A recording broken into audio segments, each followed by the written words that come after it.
नमस्कार दोस्तों। टिटहरी की चार अनमोल बातें अगर हमने अपने गांठ पल्ले बांध ली तो सास बहू में कभी भी झगड़ा नहीं होगा। हाँ दोस्तों, जब नई नवेली दुल्हन घर में लेकर के आते हैं, जब नई बहू घर में आते हैं, उसका स्वागत करते हैं, तो सास ससुर का क्या धर्म बनता है, सास ससुर को उस दिन से कैसे रहना चाहिए। दोस्तों, इस कहानी में हम आप लोगों को यही बताने के लिए जा रहे हैं। बहुत ही ज्ञानवर्धक, बहुत ही मोटिवेशनल कहानी है। दोस्तों, अगर आपने इस वीडियो को खोल लिया है तो प्लीज इसे पूरा जरूर देखें। तो जय श्री राधे। कैसे हैं आप लोग? उम्मीद करता हूं अच्छे ही होंगे। दोस्तों, आप लोगों से मैं एक निवेदन करूंगा कि अगर आप हमारे गजब ज्ञान यूट्यूब चैनल पर नए दर्शक मेहमान बंधु बनकर के आए तो प्लीज हमारे चैनल को सब्सक्राइब करें और हो सके तो परिवार और दोस्तों के साथ में शेयर जरूर करें, क्योंकि ये एक ऐसी मोटिवेशनल ज्ञानवर्धक कहानी है। इस कहानी को सुनने के बाद हम लोगों को बहुत कुछ सीखने के लिए मिलेगा। बहुत ही प्रेरणादायक कहानी है।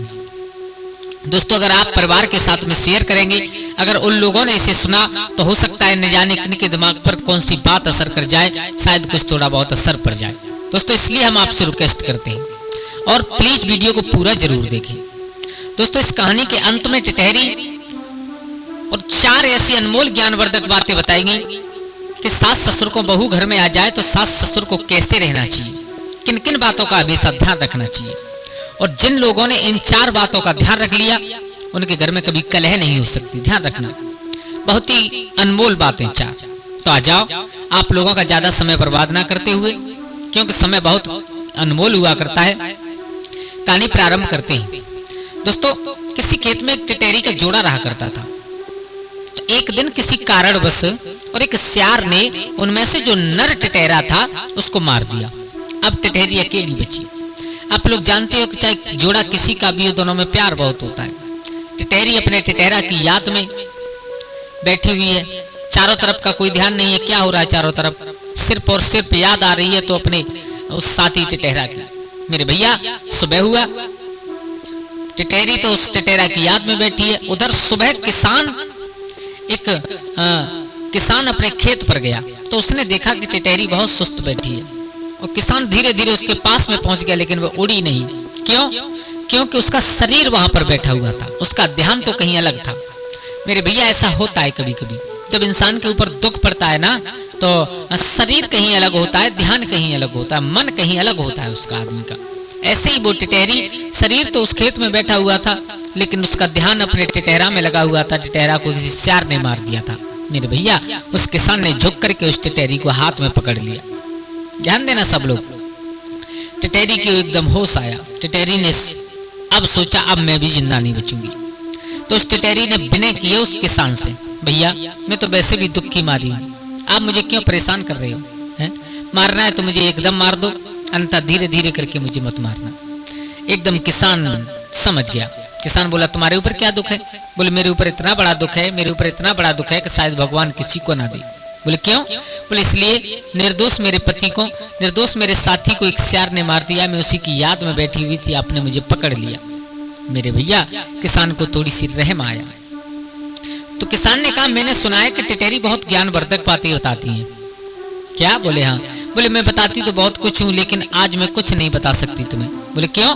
बोले, वो इसलिए नहीं बता सकती क्योंकि मैं बहुत दुख की मारी हूँ। मेरे भैया, उस किसान ने कहा, हम तुम्हें ऐसे नहीं छोड़ेंगे। बोले, फिर? बोले, आज आप हमें कोई ऐसी ज्ञानवर्धक बातें बताओ जिससे हमारे घर में, मैं कई दिन से देख रहा हूँ, जब से मेरे बेटा की बहुएं आई हैं तब से इतना झगड़ा हो रहा है, इतना झगड़ा हो रहा है कि ना तो चैन से खा पाते हैं, ना चैन से सो पाते हैं, ना चैन से रह पाते हैं। टिटहरी समझ गई, अब ये किसान मुझे जब ही छोड़ेगा जब मैं इससे कुछ कहूंगी तब। तो टिटहरी ने कहा, सुनो, आप मुझे छोड़ना या मन छोड़ना, मेरी जिंदगी रहे या ना रहे, मैं जिंदा रहूं या मर जाऊं, इससे कोई मतलब नहीं। लेकिन हाँ, अगर तुम पूछ रहे हो तो मैं तुम्हें ऐसी चार बातें बताऊंगी, अगर तुमने वो चारों बातें अपने पल्ले बांध ली तो ये मेरा वादा, तुम्हारे घर में कभी झगड़ा नहीं होगा। अच्छा? बोले, हाँ। तो आज वो टिटहरी बता रही है उस किसान को, सुनो, किसी गांव में एक राम सिंह नाम का किसान रहा करता था। उसके पास में एक गाय थी, दो बेटा थे उस पर, पत्नी राम सिंह, दो बेटा और एक गाय। बड़े हर्ष उल्लास में अपना जीवन व्यतीत कर रहे थे। मेरे भैया, टिटहरी समझा रही है उस किसान को, सुनो भैया, जब उसके दोनों बेटा राम सिंह के धीरे धीरे बड़े हुए, विवाह के योग्य हुए, तो देखो जो पत्नी थी वो पत्नी थोड़ा सा कलह करने लगी अपनी पति से। और आप लोग जानते हो जिस घर में कलह होने लगे उस घर से लक्ष्मी का पास अपने आप हट जाता है। मेरे भैया अब उस घर में धीरे धीरे धीरे धीरे बगैर बात के कोई बात ना चीज, पता नहीं पत्नी को क्या हुआ, कलह करने लगी अपने पति से। उसी कलह के बीच में और राम सिंह ने अपने दोनों बेटाओं की शादी की, दोनों बेटाओं की शादी की राम सिंह ने। तो जब राम सिंह के बेटाओं की शादी होकर के दो बहुएं नई नवेली दुल्हन घर में आई हैं, तो राम सिंह ने अपनी पत्नी को समझाया, देखो अब तक जो तुम करती थी चाहे अच्छा हो चाहे बुरा हो, लेकिन वो चीज आज के बाद मत करना। टेटेरी समझा रही है किसान को। तो राम सिंह अपनी पत्नी से कह रहा है, जो तुम आज तक किया करती थी वो अब मत करना, क्योंकि ये दो बहुएं हमारे आंगन में आई हैं और जब ये तुम्हारी ऐसी बातें सुनेंगे तो क्या कहेंगे मेरे भैया। लेकिन आप लोग जानते हो कि जिसकी जो आदत हुआ करती है वो कभी छूटती नहीं। अब 2, 4, 6, 8, 10 महीने व्यतीत हुए तो वो राम सिंह की पत्नी जो हालत अपने पति की किया करती थी, बगैर बात के क्लेश करना, बगैर बात के कलह करना, बगैर बात के विकार फैलाना घर में, वही अपनी बहुओं के साथ करने लगी। छोटी छोटी बातों पर मुंह फुला करके बैठ जाती है, छोटी छोटी बातों पर और कुनकुनाने लगती है, छोटी छोटी बातों पर और पूरे दिन बड़बड़ाती रहती है। मेरे भैया बहू परेशान होने लगी उससे, यानी अपनी सास से। और ये बात हकीकत है कि जब बगैर बात के तुम्हें कोई रोजाना उंगली करेगा, रोजाना परेशान करेगा, तो तुम 1, 2, 4, 6, 8, 10 दिन रुकोगे, उसके बाद में जवाब तो देना पड़ेगा। मेरे भैया अब 2, 4, 6, 8, 10 दिन बाद बहू ने कहा, माँ तुम पागल हो गई हो क्या है?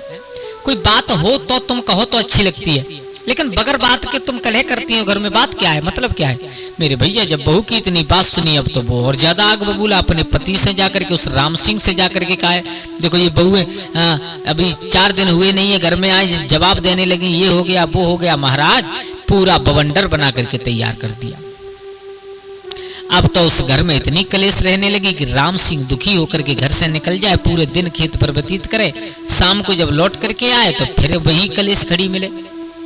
हमारे विद्वान कह देते हैं कि चूल्हा से आग खत्म हो जाती थी लेकिन घर की कलेश खत्म नहीं होती थी। मेरे भैया धीरे धीरे धीरे धीरे उस राम सिंह के घर से लक्ष्मी जी निकलना शुरू हो गई। ये बात सत्य है बिल्कुल दोस्तों। जिस घर में कलह हुआ करती है, जिस घर में आपस में प्रेम नहीं होता, वहां से लक्ष्मी जी का वास हट जाता है। तो मेरा एक निवेदन आपसे है, जो जो इस कहानी को सुन रहे हैं, भैया चाहे कुछ करना लेकिन अपने परिवार में कभी कलह मत करना। कोई बात है तो बैठा करके समझाओ, समझ में आ जाए तो ठीक है, अगर उनकी समझ में नहीं आ रही है दोबारा समझाओ, दोबारा समझ में नहीं आ रही है तो खुद थोड़े झुक जाओ, लेकिन कभी कलह मत करो, क्योंकि कलह करने से इंसान का हंसता खेलता परिवार बर्बाद हो जाता है। दोस्तों उस राम सिंह के घर से लक्ष्मी जाने लगी, अब तो वो दुखी रहने लगे। अब तो इतना कुछ चला गया, सब कुछ चला गया कि उनके घर में जो गाय थी, अब तो राम सिंह पर ये नौबत आ गई कि इस गाय को बेचना पड़ेगा, इस गाय का पेट कहां से भरेंगे। मेरे भैया टिटेरी बोली है किसान, जब राम सिंह के ऊपर नौबत आई तो राम सिंह ने विचार कर लिया कि अब तो मैं और इस गाय को बेचूंगा, क्योंकि ये अगर मेरे आंगन में भूखी प्यासी रहेगी तो मुझे ज्यादा पाप लगेगा। मेरे प्रिय बंधुओं, आज उस गाय को मालूम पड़ा है जो राम सिंह के आंगन में थी। उस गाय ने राम सिंह से कहा इशारे में अपना सिर हिला करके। जब कोई व्यापारी आया राम सिंह से बात करने लगा उस गाय के बारे में, तो गाय ने अपना सिर हिलाया, मुझे मत बेचो, बेचो मत, जैसे भूखे प्यासे तुम रहोगे वैसे हम रह सकते हैं। राम सिंह नहीं समझा। दोबारा फिर जब व्यापारी आया तो गाय ने दोबारा फिर सिर हिलाया, बोले मुझे मत बेचो, तुम्हारे घर में इतना कुछ बचा है, इसमें ही तुम गुजर करोगे, वैसे ही हम कर लेंगे, लेकिन अगर तुमने मुझे यहां से निकाल दिया तो ये भी तुम्हारे पास से चला जाएगा। अब की बार राम सिंह की समझ में आ गई, बोले ये गाय सिर क्यों हिला रही है। मेरे भैया राम सिंह अपनी गाय के पास पहुंचा, उस गाय की पीठ पर अपना हाथ फेरा। हाथ फेरने के बाद गाय की मनसा को समझ गया कि ये और मुझसे बेचने के लिए मना कर रही है। मेरे भैया का राम सिंह ने व्यापारी को वापस कर दिया, लौटा दिया। अब उस गाय ने कहा है, राम सिंह मैं जब से अपनी माँ के उदर से मैंने जन्म लिया था, गाय समझा रही है, और उधर वो टिटहरी किसान को समझा रही है, सुनो। वो गाय कहने लगी, जब से मैंने अपनी माँ के उदर से जन्म लिया है तब से तुम्हारे यहाँ पर पल रही हूँ। आज तक दुख सुख सहन किए ही मैंने। तुमने क्रोध में आकर के कभी कभी पीट दिया है तो मैंने कुछ नहीं कहा। किसी दिन तुम्हारे ऊपर हालत खराब हुई, अगर मुझे चारा नहीं मिला फिर भी मैंने कुछ नहीं किया। लेकिन आज मैं तुमसे एक बात कहना चाहती हूँ। बोले, कहो। अगर तुम मेरी 4 बातें मान लो तो तुम जीवन में कभी दुखी नहीं रहोगे। राम सिंह कहने लगा, गाय माता, माँ, 4 नहीं, हम तो तुम्हारी 4000 बातें मानने के लिए तैयार हैं, लेकिन करे क्या, कर क्या सकते हैं, पत्नी से कोई पेश नहीं जाती। गाय ने कहा, एक काम करो, अपनी पत्नी को बुलाओ। मेरे भैया राम सिंह ने अपनी पत्नी को बुलाया। गाय खूंटे से बंधी है और राम सिंह और उसकी पत्नी उसके सामने बैठे हैं। तब गाय ने कहा, सुनो दोनों पति पत्नी, तुम्हारे घर में कलह हो रहा है। तुम्हारे घर कलह का कारण एक पॉइंट केवल ये है कि तुम्हारे घर में जब से बहुएं आई हैं तब से राम सिंह तुम्हारी पत्नी का नजरिया बदल गया है। क्या? बोले, हाँ। अगर मेरी 4 बातें तुम दोनों पति पत्नी मान लो तो ये मेरा वादा है कि तुम जीवन में कभी दुखी नहीं रहोगे। वो गाय बता रही है राम सिंह को 4 बातें, और इधर वो टिटहरी समझा रही है किसान को, किसान, वही 4 बातें मैं तुम्हें समझा रही हूँ। कौन सी 4 बातें माननी चाहिए? आज दोनों पति पत्नी राम सिंह और उसकी पत्नी बैठे, गाय खड़ी है और गाय खड़ी होकर के इशारा दे रही है, सुनो। सबसे पहली बात ये होती है कि इंसान को सबसे पहला नियम ये बनाना चाहिए कि जब बहू घर में आती है तो सास को ऐसे रखना चाहिए, उस बहू को, जैसे आंखों की रक्षा पलक करते हैं। हमारे गोस्वामी तुलसीदास ने लिखा है रामचरितमानस में कि बहू लड़किनी पर घर आई, राखो नैन पलक की नाई। यानी हमारे घर में दूसरे की बिटिया आ रही है और उस बिटिया को सास को ऐसी रक्षा करनी चाहिए अपनी बहू की, सास को अपनी बहू की ऐसी हिफाजत करनी चाहिए जैसे आंखों की रक्षा पलक करते हैं हमारे। आपने देखा होगा, ज्यादा कोई कारण बन जाए तभी आंख में कूड़ा गिरता है, अन्यथा अगर आंख की तरफ थोड़ा सा भी और किसी खतरे का संदेश मिलता है, पलक तुरंत बंद हो जाते हैं। ठीक उसी प्रकार सास को चाहिए कि अपनी बहू की ऐसे ही रक्षा करनी चाहिए हमेशा। और नंबर 2, सास को अपनी बहू से ऐसे प्यार करना चाहिए जैसे एक माँ अपनी बिटिया से प्यार किया करती है। ध्यान देना सब लोग, ये 4 बड़ी अनमोल बातें हैं। इन बातों को जो मान लेगा उसके घर में कभी कलह नहीं होगी। दोस्तों, सास को अपनी बहू से ऐसे प्यार करना चाहिए, सास को ये समझना चाहिए कि जैसे मेरी बिटिया हमारे आंगन से चली गई, ठीक उसी प्रकार ये मेरी दूसरी बिटिया आंगन में आ गई। ये मेरा वादा है, कभी आपके घर में झगड़ा नहीं होगा, कभी भी। सास अगर अपनी बहू को बहू न मानकर अपनी बिटिया की उपाधि दे दे, उस घर में कभी झगड़ा नहीं हो सकता। दोस्तों, और तीसरी बात बहुत अनमोल है। तीसरी बात, सास ससुर को हमेशा चाहिए कि बुढ़ापे में थोड़ा कम बोले,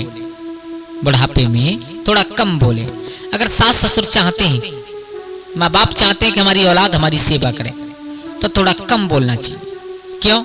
क्योंकि हमको और आपको पता है हमारे ऊपर चौथा बस्ता है, चौथापन आ चुका है, बुढ़ापे की ओर, बुढ़ापे में चल रहे हैं। तो हम जो बात कहेंगे उसको हो सकता है कोई ज्यादा अच्छा बालक हो वही माने, अन्यथा कोई नहीं मानेगा। तो फिर हम क्यों ज्यादा बोले? जो कर रहे हैं वो अपनी समझ से कर रहे हैं। ज्यादा कुछ गलत होता दिख रहा है तब थोड़ा सा समझाओ, अन्यथा हर बात पर अपनी प्रक्रिया देना बंद कर दो, घर में कलह नहीं होगी।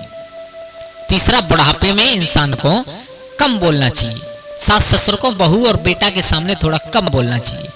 और चौथी, जो सबसे महत्वपूर्ण बात हुआ करती है, इस चौथी बात को जिसने अपना लिया उसके घर में कभी कलह या विकार नहीं आ सकता।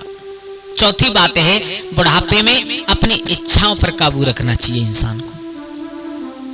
हम अपने घर का माहौल देख करके अगर अपनी इच्छा जागृत करें तो ज्यादा अच्छा है।